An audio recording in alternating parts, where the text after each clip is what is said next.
kahulugan ng ating pagdiriwang ng salubong. Ito ay hindi lamang pagpapakita ni Jesus sa kanyang ina, kundi kanya ring pagpapakita sa atin. Di lamang sa ina, kundi gayon din sa ating lahat na kanyang mga kapatid. Paano ba siya nagpapakita sa atin? Una, sa pamamagitan ng kanyang salita.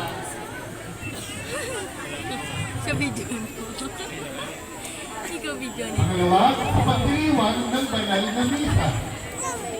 Lalo na sa pagtanggap ng banal na komunyon. Si Jesus ay nagpapakita sa atin.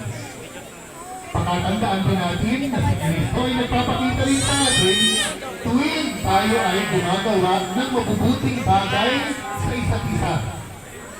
Siya ay nagpapakita sa atin kung tayo ay nagtutulungan, kung tayo